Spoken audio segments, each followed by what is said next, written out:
Congratulations, you've just hit the jackpot by clicking on this video. You've guaranteed yourself a nice time. Welcome back to Constraints, where we challenge ourselves to make new games every 2 weeks. This time the constraint was to make a bluffing game which you can play in a casino. So here's mine. I made a game called Ragusa Trade 'em. It is about trading cards which uses a standard playing deck and needs 4 players to be played. The goal of the game could not be more intuitive. You want to leave the table with more money than you arrived with. Of course, how do you achieve this? Well, in any given round, you want to be the person, the merchant, who has the best hand at the end of the round. The best hand requires at least opposable thumbs, but apart from that, it depends on what suit you've been dealt. The game starts with 4 cards being revealed, 1 of each suit, and after that, each player gets 10 cards. However, the dealer looks at the first card for each player and sees what suit they got, and this is the suit the player will be playing until the end of the round. Finally, the dealer reveals 5 more cards, which become a shared pool which the players can trade with independently of other players.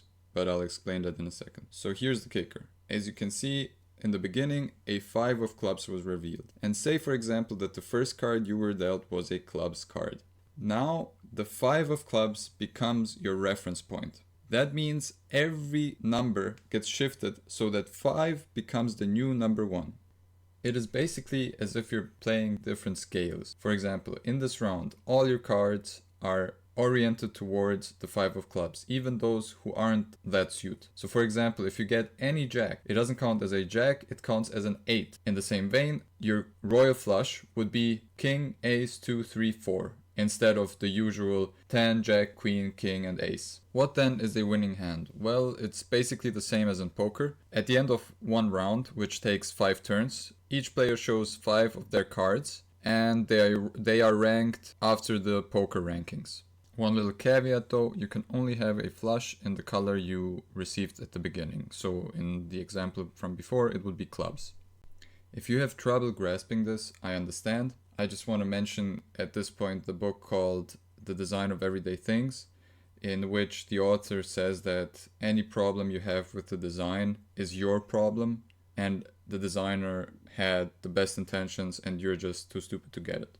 Finally, we're ready for the point of this constraint, which is the bluffing mechanic.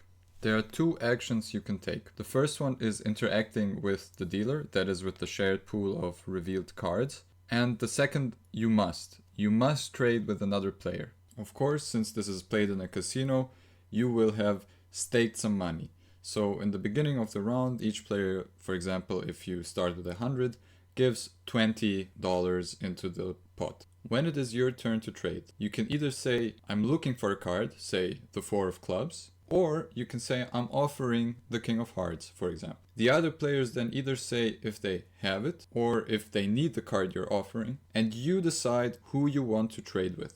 After deciding on a player to trade with, each of you places the card you want to trade face down on the table, and then you look into each other's eyes, and you need to decide whether or not the other person is actually giving you the card they are saying they are giving you. If one of you believes the other player is lying, you call them out and their card that they put on the table gets revealed. If they actually did lie, they must pay $5 into the pot. And if they were telling the truth and you called them out wrongly, you must pay $5 into the pot. Nevertheless, you take the card the other person gave you, even if they lied. Apart from trading with other players, you can also interact with the dealer. That is, you can either sell your cards, you can trade cards with the ones that are in the middle, or you can buy cards from the middle. You can also pay a larger sum to swipe all of the cards which are in the middle and place new ones. So the other ones get returned to the deck and 5 new ones get drawn. There is a hand limit, which is 10 cards. However, during your turn, you can have up to 11 cards. So you can buy a card, but at the end, you must at least sell one. Finally, at the end of 5 turns, each player reveals 5 cards and they are ranked after the poker rules. Of course, if there's a tie, you also look at the other cards that are in your hand. Whoever has the highest hand wins the pot, and the next turn starts as described before. Alright, my fellow merchants, that's it. That's Ragusa trading for you. I hope you trading your time to watch this video got you something enjoyable in return. I had a lot of fun making this. I'm excited to see Simon's game. Check out his video and the podcast we record where we'll talk about our game design decisions. So yeah, thanks again for watching and catch you soon. Bye bye.